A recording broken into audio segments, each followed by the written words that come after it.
This show is called Mastering Business Growth because we are trying to master business growth. And we do that by speaking to people like yourself who've done very well in business. So please, in your own words, who are you and what do you do?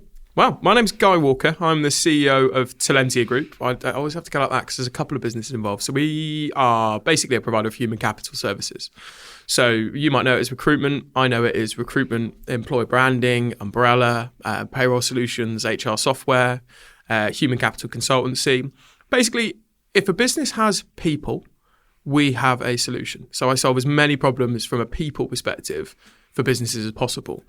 In and amongst some really cool stuff like working with students to run business studies courses, right? Like I'll go and teach some, I'll go and do a guest spot on teaching about business studies, and I'll go in and help a client with a particular issue. So say they might want a hand in their apprenticeship function and how they pitch apprenticeships. I get the really privileged job of running an organisation that has such a vast network of clients that I can be really innovative in the ways that I engage with our clients. It gives me space to come up with fun, impactful and positive solutions to client problems. And sometimes it's not even a problem. Sometimes I'm solving something before it's an issue, which is even more exciting. So was it for the love of people, the interest in people, or do you think, I can capitalise this?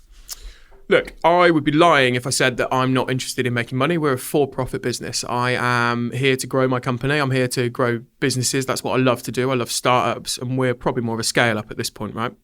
For me, I have a massive love of people, first and foremost. But yes, where I'm able to profit from those relationships and help those clients solve genuine problems, that's interesting to me. But would I ever overcharge for a service, or would I ever charge for work I didn't think was of the best quality? Absolutely not. If I can't solve your problem, go somewhere else. And I'll only take on work that I believe that we can do. In many times in my career, I've probably done the wrong thing, right? And I've taken on a bit of work maybe I couldn't do. There's one client I think of, a just impossible task, and I should have said. But now in life, I take on projects that I've got a good chance of taking their time investment, their capital investment, and delivering a successful result. I don't know exactly what we should talk about today because we've spoken about a lot of things in the past few days. You've given me a lot of great advice. I've been going back to the drawing board in terms of creds tech. You've given me some really interesting thoughts in terms of closing more deals. I mean, things I actually know of, but I just didn't implement.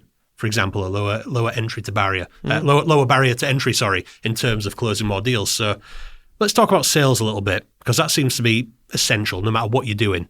What do I know about sales? Probably not a lot, right? What do I know about problem solving? Probably quite a lot. And do you think it's the same thing? Exactly. Sales is problem solving. Exactly the same thing. People will spend money to solve problems that are problems. They won't spend money to fix things that are already working, right? You can't sell oil to the Arabs. You can't sell ice to the Eskimos. It doesn't matter how good a salesperson you are. They haven't got a problem. So that's a useless plan of attack, right? For me, I'm not a transactional salesperson, and I'm also very aware that I'm B2B, so business to business. Albeit in recruitment, my product is business to consumer. So I deal with people and then I place them into businesses. So you bridge those gaps, but fundamentally my product is B2B. So for me, it's never about a wham, bam, thank you, ma'am approach, right? I don't want to sell one pen. I want to sell 1,000 pens. So I approach every new client relationship like a process to build a partnership. So I would never go into a relationship with a business that I didn't think I was going to support long term. If you need me for one thing and one thing only, it's probably not worth our time to fix your one problem. If you're a really small client and you want to start fixing one problem at a time, we do that 100%. But if you just want me for one problem, then that's not what I do. I solve problems consistently with systems that work long term. Is that based on the fact that it's trouble to land a client in terms of doing outreach, whether it's getting inbound, and then it's the same onboarding, figuring out what you're going to do, and it's like, do you know what? Plain and simple, I'm better getting a retainer out of this in terms of lifetime value. Oh, interesting. So that's a consumer phrase you've just used there. So a retainer, probably more business, but the phrase that you use is lifetime value of a customer. That's something that you'd normally map with like a product, right? When you sell services, it's very different. You're trying to sell as many of your services into a customer as possible that solve as many of their problems as possible. But we need to track back to what sales actually kind of is. And I think that's the most important part. I've talked about it being a problem solution. So you solve a particular problem. Let's talk about that in like actual terms. So for me, I'm a recruiter. I work in the human capital space. So if someone calls me and says, I really need a carpentry lecturer or a business development manager. My job is to find the best person for that role, for their spec and budget. Mm-hmm. If I said that was a sales process, you'd be a bit like, what? You're selling a candidate or you're selling someone into a job? If I can find a solution to their problem that is a brilliant candidate that allows them to grow, so by making a really good placement, not only do I benefit me because I make a fee, but I benefit the client, I've built the start there of a partnership. Mm-hmm. So the reason that I don't call it sales is because sales suggests, and rightly or wrongly, that you're just in it for greed, right? Most people, when you say sales, they think of a car salesperson, right? Sell them one car every 5 years. It's nice and it doesn't matter about the car, right?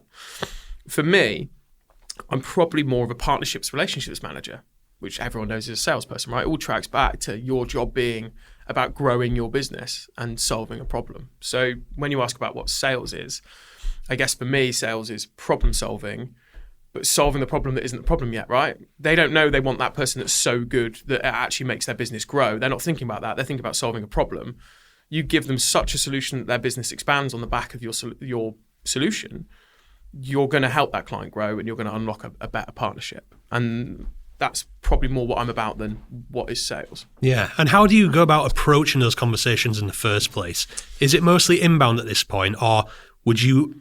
For example, we were talking about when personal trainer recently been hitting us up like, hi there, I help busy professionals lose 30 pounds. And it's straight away, you've called me a fat shit. So it's like, right, wow, thanks. You know what I mean? I'm probably not going to hurt I'm you. not replying to that. Yeah. I'm going to go to Greg's and make myself feel better. Yeah. How do you maybe politely get yourself in those positions in the first place where you can explore people's problems to the point where you can then provide the solution? Talk about isolating your customer mind, right? Like that cold outreach with absolutely zero qualification of a process leads you to where?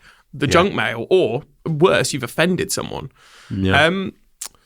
When people and their personal brands, their digital personal brands, obviously I've said when they don't match, that's a problem. But what you've got to do, for me, is always qualify a customer. So I would always look at a customer's job adverts. I'd look at the way that they engage. I'd talk to their teams. My customer is I'm looking at more senior profiles when I'm talking to my ideal customer now, because I'm looking to impact organizational changes and I'm looking at an entire organization as opposed to a piece of spot business where I place one role or sell one product. So what I'm looking for is a pain point and a known pain point. And so you've got industry pain points, which is the same problems that everyone goes through, right? Yeah, I was going to say, they're easier to spot the more you work with a certain customer profile. So customers are humans. And typically humans have the same issues, right? The personal trainer's reached out to all three of us, right? Because he's seen that we're fat in our pictures. Great. I thought it looked great in my pictures, but really fucking not. They know what to look out for. But that's what he's identified, is that people that own businesses that think they're a little bit overweight need a personal trainer. So he's targeted you on that basis. I work with 210 out of 250 clients in my space. And 210 of those clients have 3 or 4 particular issues that are pain points that I can press upon. So normally I'm trying to solve one of those elements in my outreach, right? It's like, can I have a coffee and talk to you about employer branding? Can I have a coffee and talk to you about reducing your overall agency spend? And you're pushing on the point maybe that you think they've got, right? So if you see a lot of permanent vacancies out in the market, that would then typically tell you the person's using some agency. If you don't see a lot of permanent vacancies, that person tells you they're probably doing quite a good job at what they do. So then you want to look at retention rates, right? You want to see how long they're keeping people for. And then you're trying to solve a problem around employer brand and making it so they've got an organic talent pipeline. Because someone who doesn't use an agency isn't necessarily my ideal customer, but they're where I want to get all of my customers, which is crazy, right? I run a recruitment company and I'm trying to make myself redundant. But as we build these systems and we kind of eradicate ourselves, new clients will pop up. And they always will do. And I'm a firm believer that you can find money wherever you go looking for it. And so if your only goal is to make money, there's plenty of ways to do that. It's funny you say that. The world is changing constantly, so you can provide a solution, but it's probably going to be different in a year. And that's the reason most companies are constantly pivoting. Pivoting's a really strong term. I don't think pivot is the right thing. Pivot was a COVID thing, right? We used to do beer, now we make hand gel. That's a pivot, dude. You drinkable to washable, right? That's a pivot. What you want to do as, whether it's a studio, whether it's a recruitment company, is you want to innovate your product to be adapted to your customer demands. And to innovate is never a problem. Now, employees, probably people, don't like constant change. So you've got to be aware that if you're constantly changing what it is you do, you'll cause some discomfort. Clients might not understand what you do. But if you innovate, whereas you're being at the cutting edge of what you do. So best example I can give you is that we moved from advertising our roles to digital job specs for certain clients, or using video advertising, or using video candidate testimonials. These have got a much higher impact rate than words on a screen. So you innovate there. Now, a friend of mine ran an agency that all he did was video. And because it was too innovative, it was too new, it didn't necessarily work. So you've got to blend innovative, interesting products with doing what you do really, really well. So what I'd say about my businesses is that although we do one thing really well, we're constantly bolting on add-ons that are sticky services that customers need. So like it's the exact same as the bloke behind the counter selling you cigarettes and alcohol alongside a sandwich and some, washing detergent. He makes himself more available. You come in because the shop is local, right? That's the sticky reason. And in there, he sells you everything that you didn't want. But that's how shops work, right? That's why we've got aisles. That's why Tesco spends so much money on product placement. You want to be at the front of the store. Do you find as well, with a solid personal brand online, do you find it easier to approach outreach? Like people go, I've already seen this guy a lot. I know who he is. I know what he's talking about. I think the strength in personal brand, and I'm going to say digital personal brands, because I'm a bit of a zealot on this one, right? Like my personal brand is the same, but it's the way that I digitize it. I think when I call up, people typically will have seen something of my content, which gives me that credibility that I need to get through the door. So most salespeople will know this phrase, getting through the gatekeeper. Yeah. Right? Who's your gatekeeper? Right? It's a receptionist, or it's an administrator, or it's an email inbox, or it's an AI robot filtering your email outreach at the moment, right? And when you've got a really strong brand and people know you for something and you've got the credibility, you can probably reach every key decision maker you need. Now, whether that's under the right guys or the wrong guys, I'm fortunate that I don't need to reach out to people and say, can I come in for a coffee to talk about something that's unrelated? But people do that. For me, everyone knows that I talk about recruitment, I talk about hiring systems, talk about employer branding. So when I have a coffee, people already know what I'm going to talk about because it's authentic to me as part of my personal brand. And do you think it's instinct at this point? Just being consistent with your personal brand? I think it's what I'm good at. I'd be lying if I said I didn't think I was really good at building recruitment systems. I'd be lying if I didn't think I was really good at recruitment. So clients know me for being good at what I do. And yeah, the brand's right. It talks about everything that I think I'm good at, but it also talks about everything that I think I do really well. And it talks about who I am as a human. The one thing in sales that you can never do is forget that people buy people. Yeah. Like part of the attraction to being in here talking with you guys was who you are as people. What absolute legends.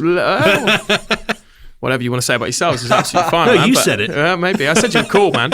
We were not recording that before we said it. For me, I wouldn't be here if I didn't buy into who you are as people, right? Because although we're doing this cool podcast and we're talking about business growth, I wouldn't be here if I didn't want to see you guys grow your business, and I certainly want to grow mine. So yeah, people buy people, and as soon as you forget that, and that's what a digital personal brand is about, who you are as a person. Can I trust you with my business solutions? Can I trust you to solve problems for me? And the answer is yes. Going back with that, I mean, where did it kind of start? Were you working in recruitment all the I was born with a jabber on my head, man. Right, okay. Yeah, like a headset, literally cabled out. I was ready to go. Nice. So I'm guessing you've built this like personal brand, digital personal brands up over time. Has that kind of changed much, and you've had to work out what works and what doesn't work? Absolutely. You're going to suck at everything for the first time, right? Try and do a push-up today, you're going to suck. Go for a run today, probably going to suck, right? If it's the first time you're doing something, you aren't going to suck at it. I can't even tell you what my first post was on LinkedIn, and I absolutely can't tell you at what point I was posting consistently. And even now, I'm not consistent. I haven't got a post out today. Well, it's funny you say that, because since I added you on LinkedIn, I see you everywhere. And I think, my God, do you just love it? Or is this like, best put my hours in today, knowing very well it's going to pay off? 7 a.m, first post, get it out, right? And what you'll find is that I've optimized my profile over time. I've taken advice from people that know better than me. I've spoken to people that know better than me. And what I've done is slowly refined it. My biggest post was my most controversial, which was don't leave gaps on your CV. Got 1.9 million views. I was an influencer. Oh, wow. Yeah, I was famous. My whole office heard about it at least 3 times. It meant absolutely nothing. I got zero business from that. Really? But that was me influencing. We did that a while ago. We posted some meme. It was on Facebook. We didn't even make it. It was just some joke about Ozzy Osbourne. It was Harry Potter and Snape, some John Lennon, whatever. We just shared it and it got a few million impressions. Cheeky. But yeah, no business off it. Absolutely not. But then the other side of that is if I post a role people on LinkedIn don't engage with vacancies, right? Because they don't want their bosses to see they engage with it. So if you post a role, I posted a chief people officer role 2 weeks ago. I got 20 odd people booked into my calendar to have a conversation, and I got 10 likes. Yeah. So the engagement was super low, but the visibility was mad high, and I got really, really good candidates from that. So for anyone who's starting to post now, don't be disheartened that you didn't get engagement. Some of your posts don't want engagement. People don't want to see their bosses people don't want their bosses to see them liking a new role, right? So as a recruiter, definitely post more often. As a salesperson, post authentically. And don't worry if people don't automatically buy your product. It's not about how, like, you can't track a customer journey from LinkedIn. What you want to be tracking is how much engagement you get and how many good conversations sprout from your personal brand. We've definitely had people hit us up before, either call us or just DM like, I've been seeing your stuff. I'm curious, I want to do this. What's the deal? How does it work? And it's like, I've never heard of you. You've never liked any of my stuff. So yeah, some people are just lurking in the shadows, but they are paying attention. They are watching. And do you know what? On a sales tip, because this is about business growth, maybe you should wonder why they had to reach out to you, ask what you do. To check your messaging right. So the fact they're asking out saying, what is it you actually do, suggests that there's something in what you're putting out there that doesn't tell people exactly what you do. Well, this is exactly why I've been quizzing you so much and speaking with you a lot on the side of this, because genuinely seeking feedback, and it's good to get it. It's brutal, it hurts. You've put time and effort into something and thinking things aren't quite flowing the way we want. Obviously things are, fine, but it's like it's still not quite the volume we'd hoped for. So it's like honest feedback, what's going on? And it's good to get it. And I think I have been a little bit harsh with you, but you asked for it, right? Yeah. And I think if you look at sales as a non-linear thing, sales is different things for everybody, right? So because you sell to humans, you have to pitch different to everybody. So yes, you need a generic brand that is attractive to your ideal target market. So if you sell podcasts to business owners, right? If you sell video content to business owners, you want to make sure your brand matches with how that person perceives themselves in their own self-image. And that was something I said to you, right? I said this branding of this document suggests that the person drinks Rockstar and plays computer games, right? Yeah. And what you're actually targeting is business owners and you meet them where they are, right? So what are they going to find engaging? I know that I like clean, crisp branding that suggests an air of quality and complexity. That's what's going to draw me in. You've got to look at your customer base and go, right, my customers love this element. This is what they're really excited by. And then you've got to match where your customer is. So in your case, you're lucky you're a trading entity. You're not starting from zero. You look at your last 10, 20 customers and you go, what's the profile of them? How broad is it? And then you narrow it down just enough so that then it's targeted at that spectrum of customer. And that's what people don't do. They fail to identify a perfect target customer. And they go, but there is no perfect customer. I want all customers. Well, how are you going to have a brand that speaks 200 odd languages, right? How many languages are there in the world? And as a brander, you're trying to then speak to every single one of them? No. You have to speak to your target market. You can't speak to everybody. So something you said earlier, you have to suck at things. How do you know what to suck at and what to really put the time and effort into? And this is generically over any kind of business. There's certain fundamentals that are applicable, like say getting good at sales. Just in life, you have to be good at it. How do you know what you should be putting time and effort into? Again, we keep speaking about how it's bespoke to each person, but we've got to get something out there, right? So for me, the one thing that I suck at is writing. All right? I absolutely suck at writing a proposal, creating a project brief, sending something across. And I've never gotten good at it. So I as soon as I could, I got someone that was more organized than me, that was more deliberate than me, that was more mannered than me. And I got really good at what I was really good at. So I pound the roads every day, right? I will do 1,000 miles a week. I do 50 odd thousand miles a year, right? So I will go out face to face and meet with as many customers as I can. I will meet with as many people as I can, and I will do what I'm good at, which is problem solving. And as quickly as possible, I will find people to do things that I'm not very good at, like finance, right? When you start a business, get an accountant, a good one, a proactive one. That's basic 101 advice. When you start a business, make sure you've got HR policies and procedures in place so you don't go to prison. Basics 101. Get a good external HR function until you're big enough to have your own internal one, right? Get the experts to help you. Now, lots of these people offer starter packages. You don't need to go and buy big, right? Don't hire a CFO day one for 120 grand and blow your budget. But go and find experts that offer expert advice and scale with you. Whatever business you start in, most businesses will either, if you employ staff or you manage money, you're going to need an accountant, you're going to need a HR person, you're going to need a really good marketing partner, right? Unless you're a marketer, in which case then you need some really good sales partners and you need some really good HR and finance partners. But look at your business and don't be afraid to go and find the experts at what you need and get them to do it for you. And be all right with sucking at that. Like, I could not tell you how to reconcile a balance sheet. Tell you how to raise a sales invoice, pretty good at those. I raise lots of those. But reconcile a balance sheet, file a VAT return? Nah, mate, find an expert for that. I do the stuff I'm good at, which is in-person sales. Yeah. It's a strange one, isn't it? Because it's sort of a game of chess where you have to be like, okay, I know I have to outsource that, but I can't afford it yet. Well, how do you juggle it, basically, until you can afford these external services? So if I cast my mind back to 7 years ago, Sweatbox Boiler Room, right? I just left corporate world working for someone else. My mum had unfortunately passed away. So I was putting my heart and soul into something new. I had friends and colleagues and people that I knew that I lent into. I said, can you help me set this up and show me how to do it right? And they would do it for free, right? Because as a startup business owner, you go out and ask people to help you. Damn sure people want to help people, right? And as long as you always say thank you and you're always grateful, I had an awesome collection. I used my grandmother's accountant, right? Cool. I spoke to my old head of safeguarding. She gave me a load of forms and stuff. She'd moved on to another business, and so she handed me a load of stuff that would help me. When I got big enough, I gave her a job. So you trade favors when you've got no money. But money is just a form of currency, and favors are currency in my world. So when you've got nothing, you just scrap around and you try and make do, and you get stuff done on the skill swap. So say someone needs a hand. Back then, I don't know what they would have wanted from me, right? But I would have offered them a free advert review, or I would have offered to fill their job for free if they didn't charge me for 6 months for their service. So I would have traded my skills and time for a bit of their skills and time. And how would you know to do this? Was that just instinct? I'm a recruiter by trade, right? So people are my commodity. Community and value is my commodity. Now the way that I add value is totally different to the way I did value back then. But for me, every relationship is based on what you can trade and what you can offer. And yeah, I'm lucky enough to have a business with services that I now offer. But before that, it was trading expertise. It was trading knowledge. It was trading insight, trading connections. Exactly the same reason I'm sat here talking with you today is because we've got a really good friend in the umbrella world. So the guy's got on a bit of a mission to find a collection of the best umbrella companies, and he's then going to present those to the recruitment agencies that need them, but make sure that each umbrella company is fit for purpose, right? So he didn't need to come and trade favors here. He talked to me about umbrella. I said, I really love your business model. And then he's put us on, and now we're having a conversation about it. That's a favor. You're here doing this, and I'm here doing that, and we traded.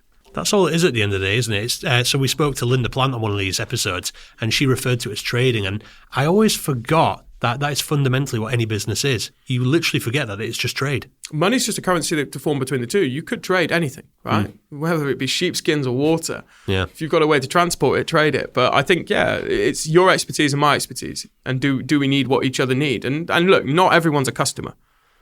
Right? Not everyone can afford what you do. Not everyone wants to pay for what you do. Not everyone knows they need what you do. So stop thinking that everyone's a customer and start targeting customers. But if you don't know what your ideal customer looks like, you're shopping. Well, speaking of which, I know we briefly touched on it. Can we dive deeper into that, knowing exactly who you should be targeting? Let's say it again. What's the term you use? Cradle to grave. Yep. Funnily enough, I've not heard that in 33 years of being alive. Cradle to grave, but.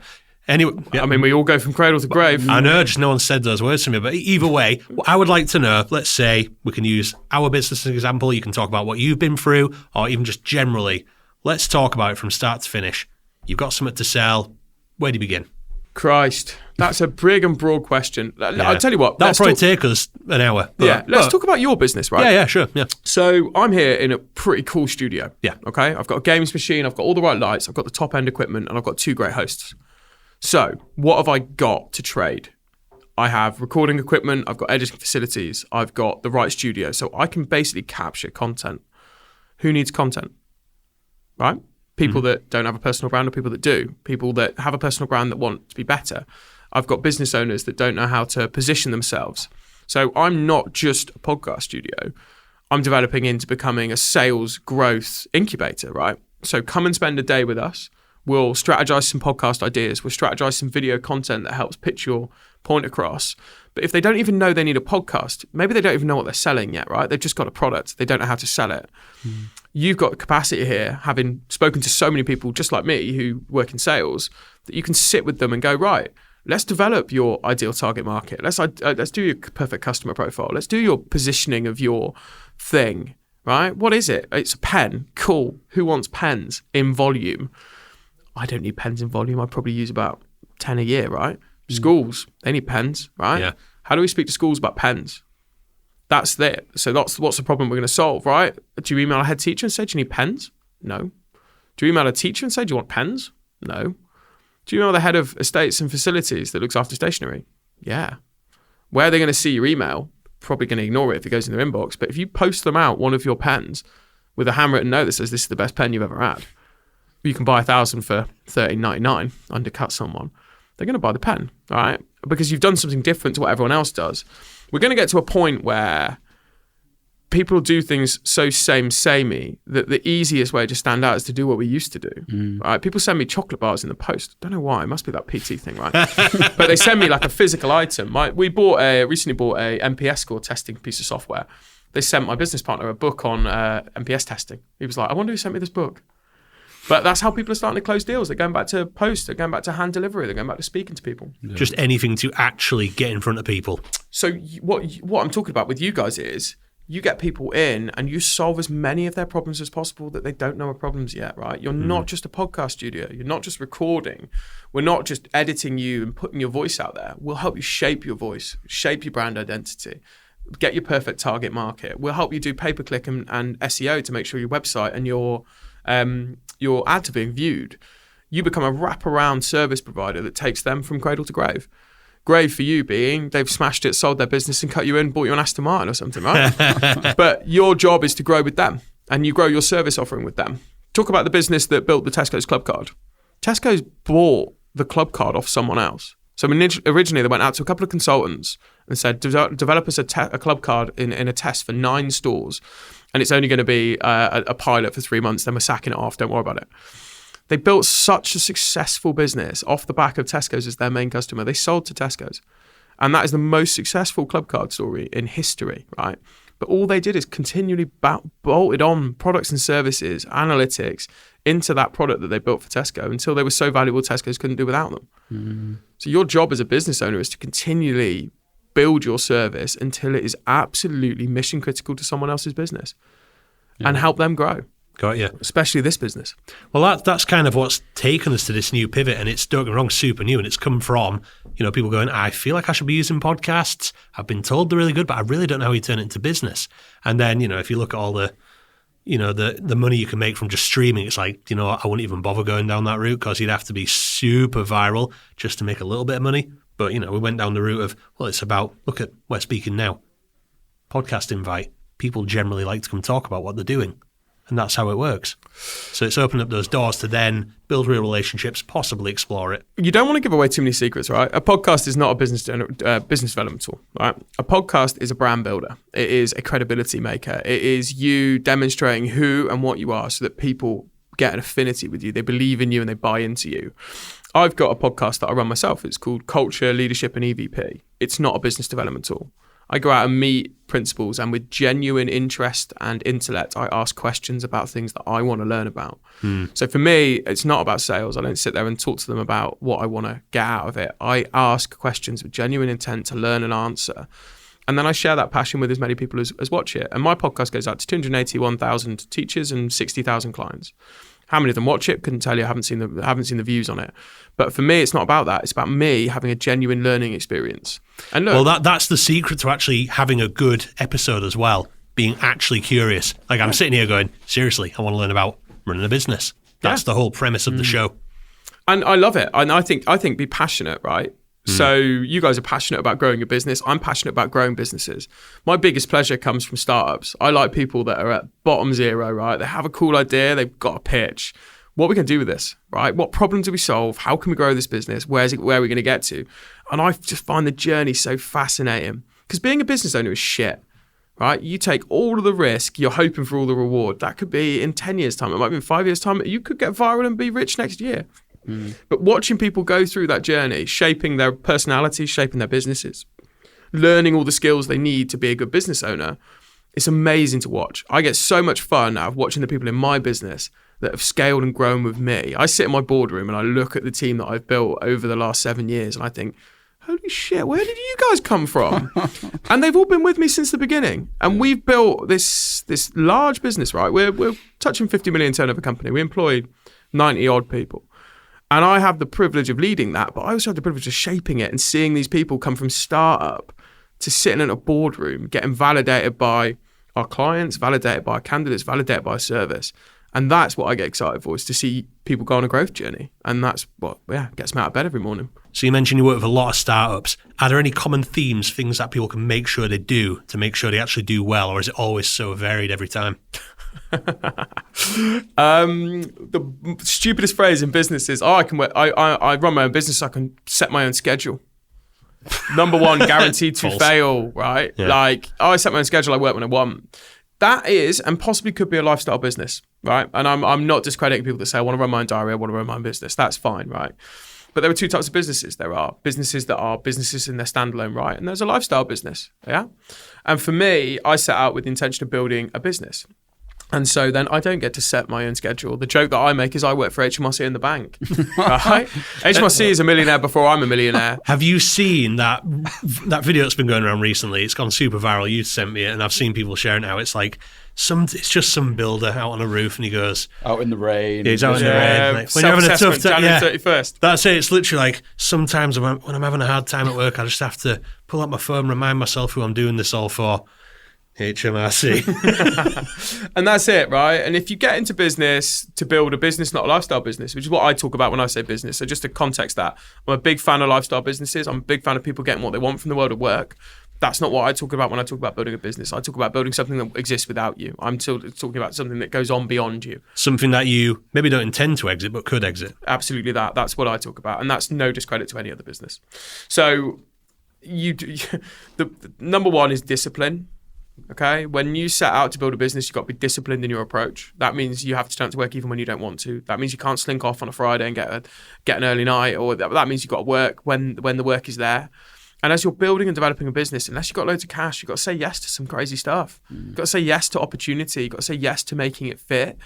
And then over time, you've got to learn what you say no to. So starting off with like saying yes to everything to learn what you like and what you don't like, totally viable business strategy. Being 5 years in, having a really niche proposition and offering it and then trying to sell it to everyone, not a good business strategy. So you've got to go through a period of like understanding who you are as a business owner, what you are as a business, what you want to do, and then what you enjoy. And you kind of got to let business take you there. And lots of people start businesses because they were really good somewhere else. They worked for someone and they were great and they loved it. So they knew exactly what they wanted to do when they started a business. Some people just start a business because they've got a rough idea of what they want to do. They've got to figure out if there's something there. Mm-hmm. So for those people, yeah, suck at some stuff, try some things, say yes to some opportunities. But yeah, over time, develop it into what you love and what you like, and then start building a proper business.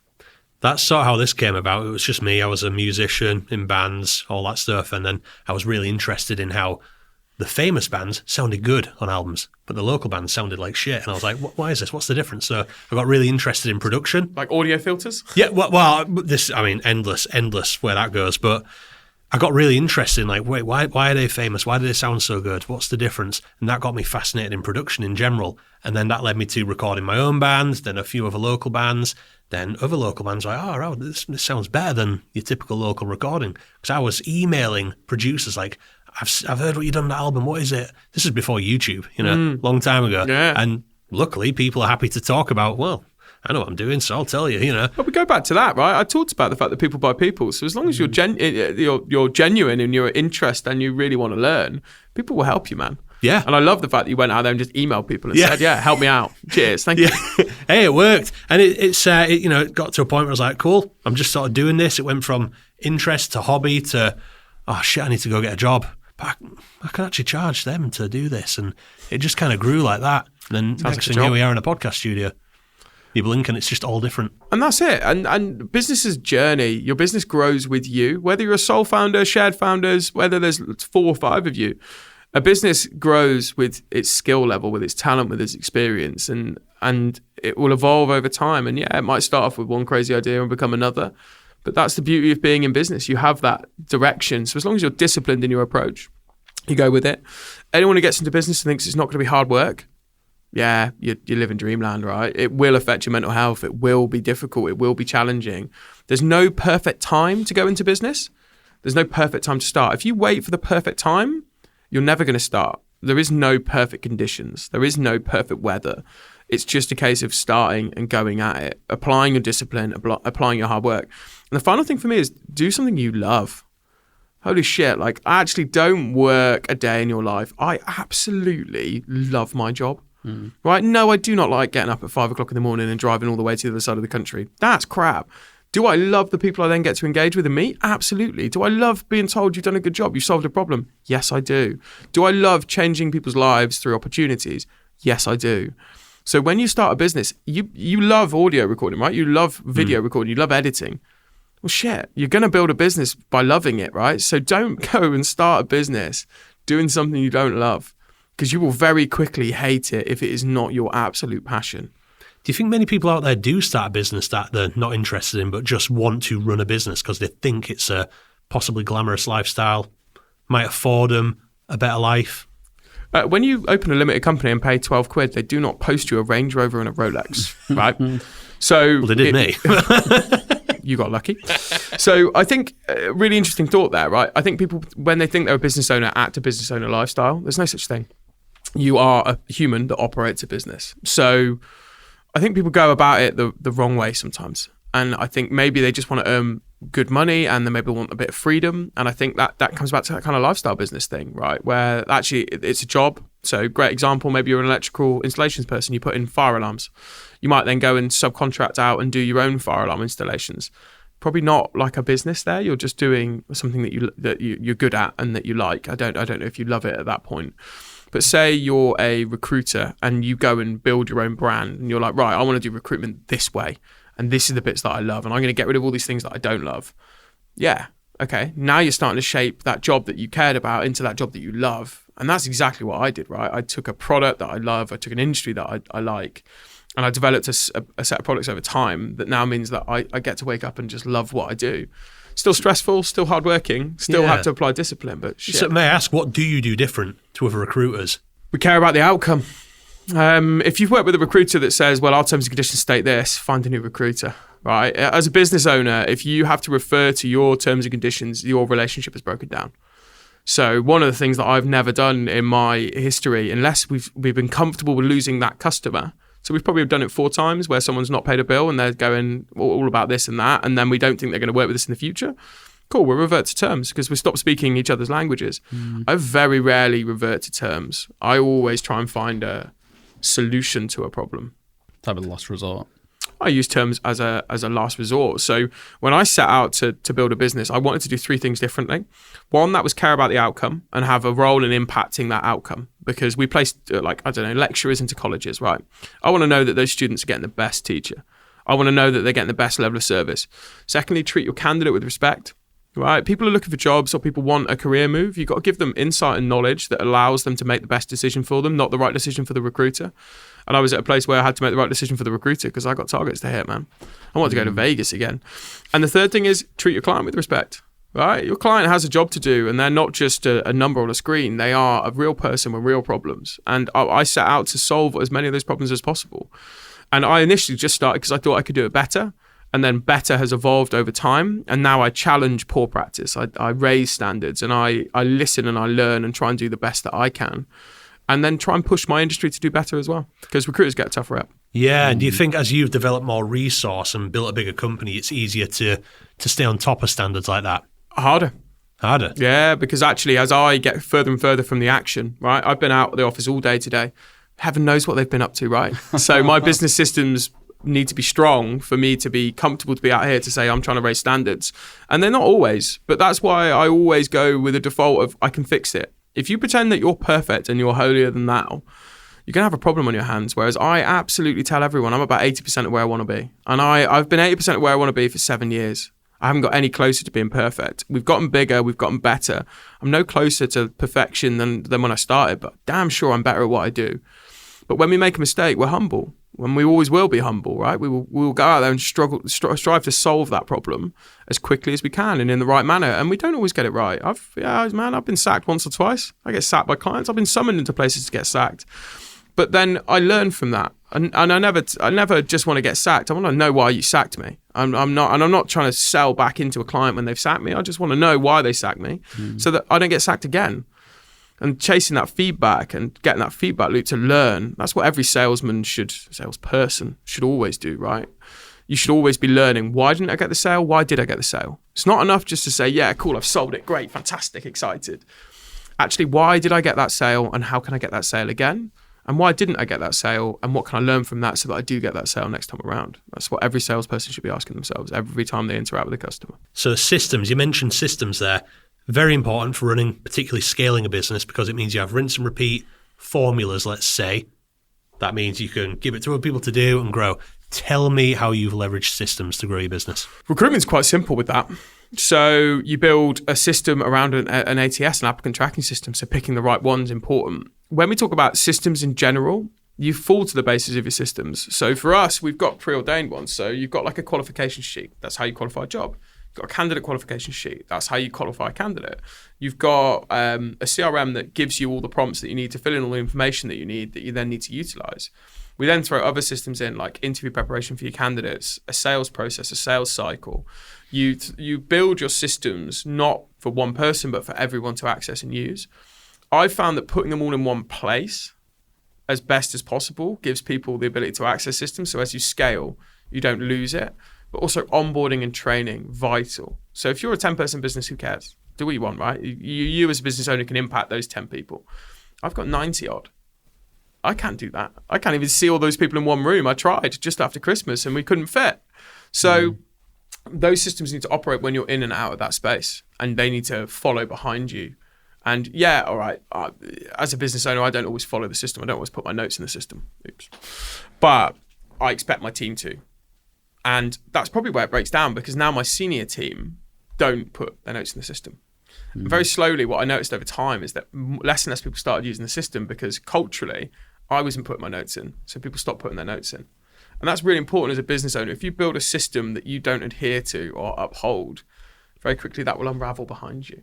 So this is a note for my team, which is put your notes in the system. I promise I'll start doing it. But as a business owner, look at how things evolve over time, and how if you stop role modeling what works in your business systems, you'll quickly lose confidence in the things you put in place. So you've got your company to a massive point. How do you deal with the sort of stresses versus rewards of it?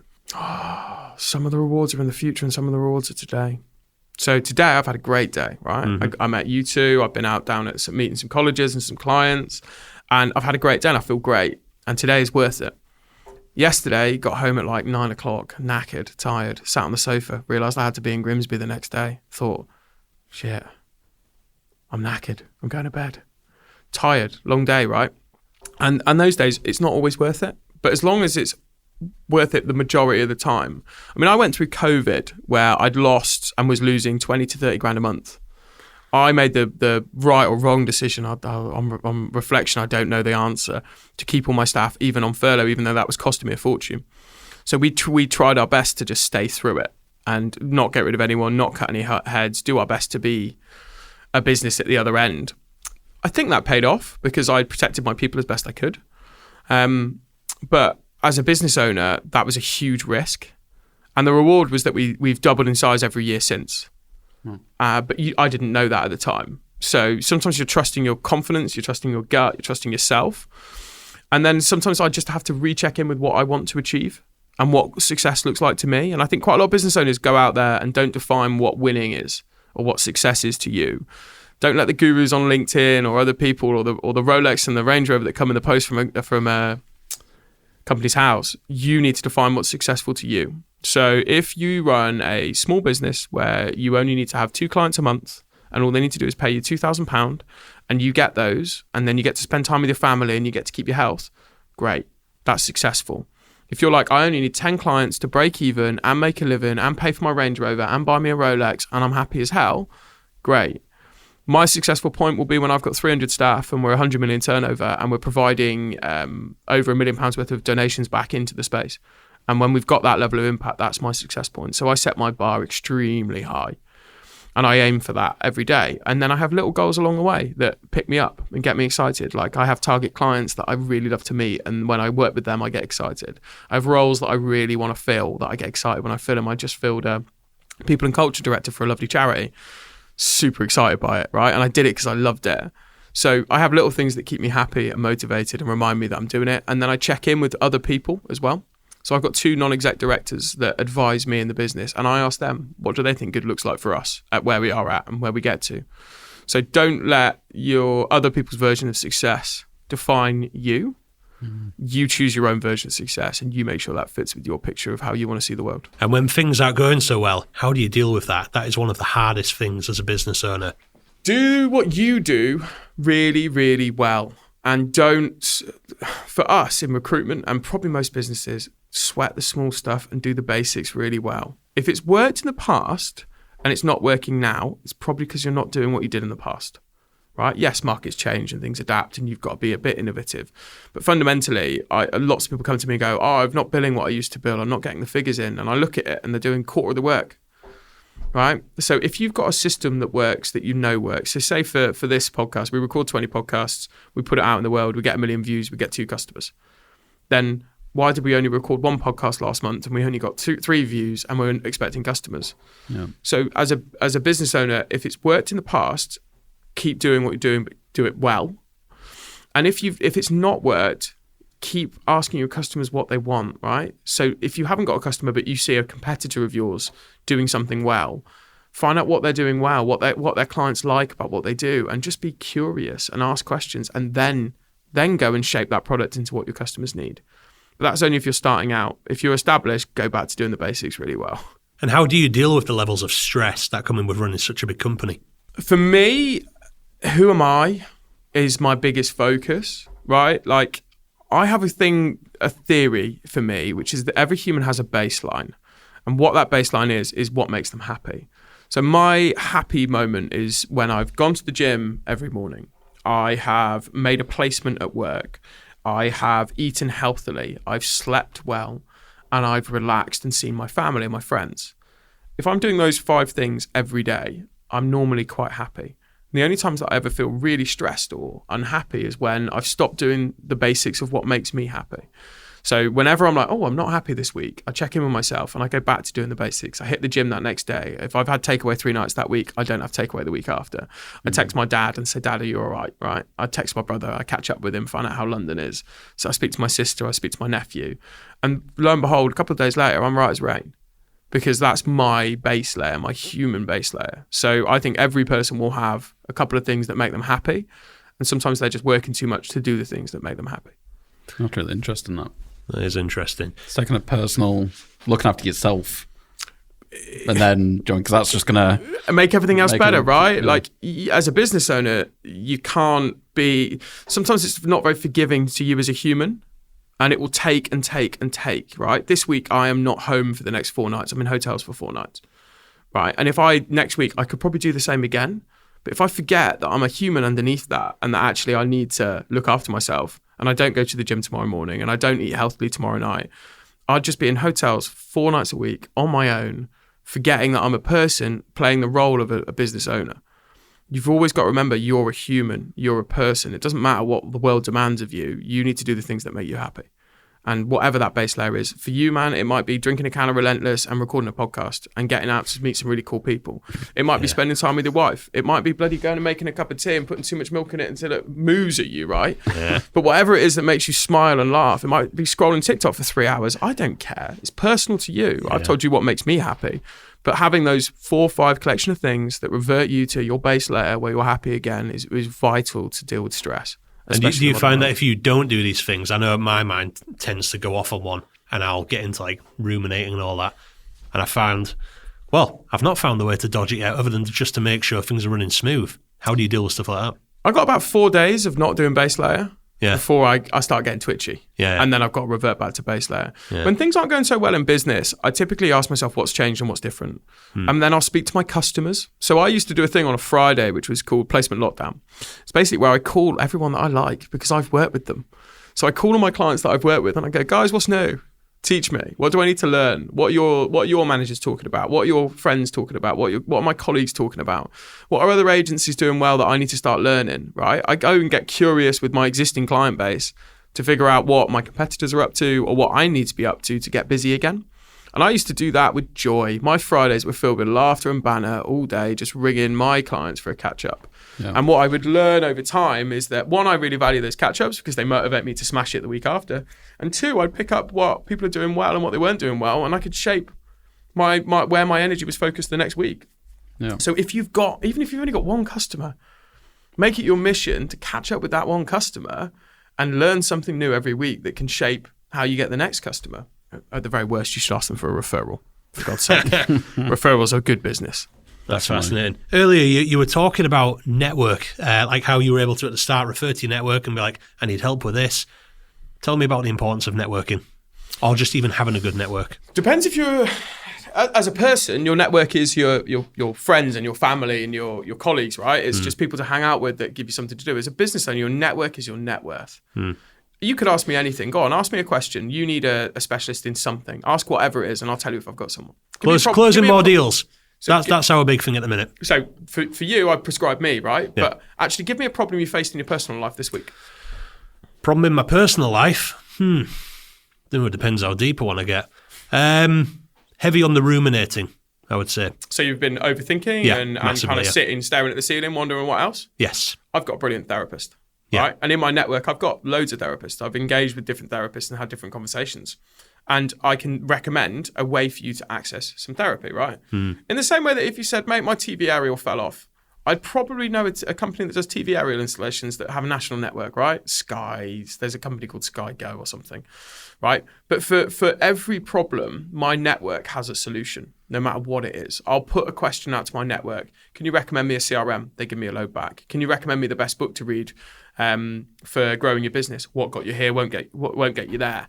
So your network is your net worth, and that allows you, with the absence of currency or money, to trade favors. So the more people you have in your network, the more collection of smart people that solve problems that you've got, that you know, next time a client gives you a problem, you've got a solution. And it doesn't matter if it's personal life or business life. If your problem is, I can't get my website to get me enough clicks, I've got someone to fix that for you.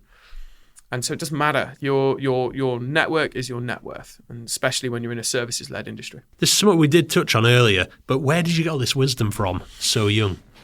My first business I started when I was 15. Right. I was fixing computers, so I spent a lot of time with the business owner there, learned a lot. Still friends with his daughter, still friends with the one of the directors. And then over time, I've just been a naturally incredibly curious person. Right, curious. That's interesting, that, because that's where I am. And I've always thought, if you can get so good at something where you don't even have to really think about it or break a sweat, well, you can do whatever you want. I don't know what you said then. I don't know what was relevant. So, yeah, if you get so good at what, though? Like anything. So, I guess with me, I'm wanting to learn everything I can about business here. I'm hoping after 5 years of doing this, there won't be a single problem in business that I don't have the answer to. And that, I love the ambition and I love the dream, right? And so for me, I just set out to solve problems and be curious. And so I love it. So I was on a date the other day and I was thinking about how McDonald's works, right? And in my head, I was sat there unpicking the McDonald's business model. And then when I go out and I hire a car, I unpick the way that business model works. So I'm default curious as to what makes that business tick and see if there's anything I can take home for my business. I'm a scavenger of ideas. Yeah. So like, don't talk about a cool idea around me, because I will take parts of it and bastardize it for what I want to do with it, because that's how I work. Yeah. If you say to me, Guy, I've got this really cool idea, don't use it, I'll be like, yeah, fine, all right, got you, no problem. But that's confidence thing, that's trust. But for me, I'm so uniquely curious about how it all works, that how it makes things tick, to tinker with it, to play with it, to innovate it, to invent things and invent new things, that I get super excited. So even down to the way the McDonald's counter works, I wanna be curious about that business model and why it works. And what did you notice? I can't understand McDonald's, but that's not true. I make a joke, right? So McDonald's are all franchises. And so anyone who doesn't build a franchise, you're not a McDonald's. You have to build your own systems. You have to build your own models. And that's the hard way of doing business. Like I tell people all the time, I'm not McDonald's. None of our systems are built and designed for us. We have to innovate and build our own systems. And that's one of the hardest things in business, is not having that playbook, that rule book that you have to follow. It's for you to devise it, you to create, and you to have confidence in it. The McDonald's franchise owner cannot change a single thing about their business. They just churn out patties. And that's a great way to make money because it's repeatable, it's scalable, it's processable, it just happens. Most of us, we don't buy a franchise, we build a business. And it's a very challenging environment. I'd love to have a McDonald's sometimes, I'll be honest with you. 4 McDonald's would probably make me some good money.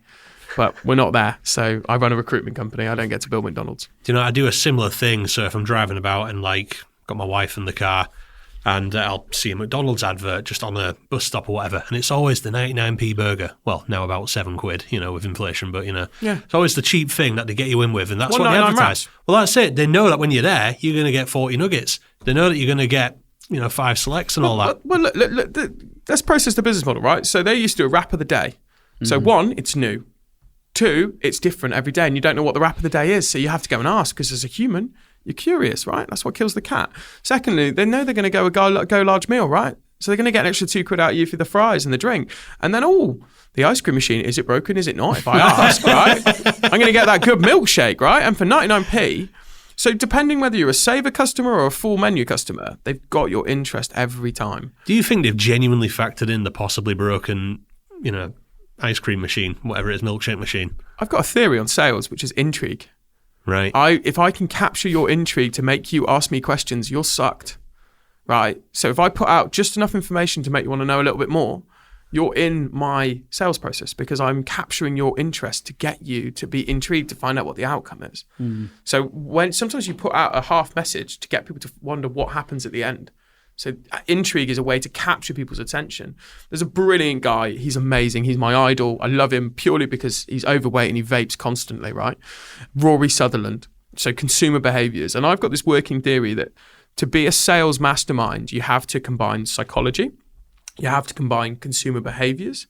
You have to combine basic sales skills, right? But to master sales, you both have to understand people, psychology, and consumer behaviors. And that is almost once you've done that and you have those 3 things under your belt, you've probably nailed it. And do you think you have? No. I'm a student of sales. I will be learning forever. I'll forever be curious and forever be improving. I think as soon as you think you've nailed sales, it will absolutely rip the carpet out from under your feet. So I might think it, I might say it inside my own head, but would I ever say it out loud? No. Do you ever consider that one day you might jack in business entirely? No. Or is it something? I'll die on my desk, man. Yeah. My retirement plan involves me coaching kids on how to build businesses from deprived backgrounds. That's my retirement plan, right? Let alone my intermediate plan between business to business to business. My retirement plan is me making people's lives innovative through business. So no, I will be working till I'm dead. Yeah. Ideally on a Sunlander at some point, but mostly till I popped it. Well, what are the plans for the future then? Like I say, you've done so much, and I was shocked to find out that you're younger than me. Not that you don't look it, but Jesus. Harsh. What are the plans for my future? So I'm a goals and dreams person. So with everyone that works for me, I start the year with goals and dreams, and my goals and dreams are set up every year. I've got a plan to take my businesses to an IPO or an exit event, and ideally I'd like to either get my team to buy me out of the business and serve in a different capacity, or we float it, or we do something exciting with it. For me, there's the possibilities of being a business owner are unlimited, and occasionally I'll get choice paralysis. I can do whatever I want. Yeah, not whenever I want it, but I can choose the direction of my own destiny as a business owner whenever I want. So say I want to go and set up a McDonald's. I could, in theory, try and transfer all my staff to a McDonald's. I'm not saying I'm going to be massively successful, but that's my choice. It's my prerogative as a business owner. I don't think I'd get buy-in, and I don't think they'd enjoy it. But as a business owner, you can do almost whatever you want. It's a case of your own volition. Whether that means that you go bankrupt or whether it means you then go and become a billionaire, it's your choice. It's your destiny is in your hands. So for the future, for me, you can guarantee that we are going to be talking more about culture, more about employer branding. You can guarantee that we're going to talk more about sales and sales strategy. And you can certainly guarantee that we're going to do more kick-ass recruitment, because I've got loads of dreams to make the public sector an amazing place to work. And I think the government's forgotten about it a bit. So my job would be saying thank you a bit more to the public sector. That must be a nice position to be in. Do you know, I sometimes think that myself. The problem is with running the business, you can do anything. That's a blessing and a curse. Yep. Sometimes you want someone going, do that, this works, that doesn't work. And when you start out, do find those role models. do find those coaches or those mentors or those non-exec directors if you can afford them, right? A biggest change in my business was we were at about 80 heads, took on a non-exec director, and the guys absolutely changed the game. We now understand our customers better. We now develop our systems better. We now have more maturity in our SLT. I think a good mentor, a good role model, good coach, good Ned, these things have a tremendous value. And also, even if they just say some stuff, sometimes you don't have to listen to it all. You're at your own volition. If they say something, you go, I think you're wrong. Great. Like, if you tell them they're wrong too often, they're probably going to think you need a new coach. But if you tell them why you're not listening to them, then fine, carry on. But definitely seek others' advice and guidance. Find a role model or find an enemy. All right. Good fuel that. Find a common enemy, man. Like, my old bosses, I just thought they were a bit crap. I thought they treated the industry with contempt. And I just think, yeah. They gave me so much, and I was grateful for so much of it, but I bumped into them in Portugal after I quit. And they told me to come back when it went wrong. Interesting. Wow, good fuel that, right? Yeah. Good fuel that. And I originally, when I set up, I wasn't going to breach my covenants. I was going to go and set up a construction recruitment company instead of an education recruitment company. But they sued me anyway. And so when they sued me, I was like, cool, right. Not only have I got to come back when it doesn't work out, but you've made me pay solicitors' fees to fight off your claim, even though I haven't broken my non-compete, right? They came after me with my LinkedIn connections, straws. So that gave me an enemy from the outset that I had to take them down. And although they are still trading, I haven't taken them down. I'm pretty sure they hate me. And I'm fine with that, right? Because I've moved on to bigger and better things. I don't have a common enemy anymore. Now I want to do good for the sector. But that initial fuel of like really not liking someone and not liking their business and wanting to do everything but be them, good fuel. Pick an enemy, right? Pick a role model, pick an enemy, doesn't matter. Go to battle. And I definitely went to battle. I've caused them some serious pain, I hope. Right then, I want to bring this to a close in a minute, but I like to ask people, for anyone running a business, what is the golden nugget, the one big thing that you think everyone needs to know? Make sure you love it. It doesn't get any simpler than that, right? I don't work a day in my life. You see the big smile on my face? You see the way I talk, the way I come across? I absolutely love what I do, and I'm privileged and so lucky. But if you can, as a business owner, start a business in your passion, you'll never work again, right? You won't. You will never be unhappy. If you're doing something you love, yeah, you'll go through tribulations and challenges and everything else. But if you've got the chance as a person to build a business around something you love, about something that you love, yeah, do that. That is my advice. And if you can't do it around something you love, make sure you damn sure you do it about something you like, right? If you don't love it, that's fine. Some people don't love it. But if you like it, when business is hard and you don't have that sense of passion and that sense of purpose because you love what you do, it's going to be harder.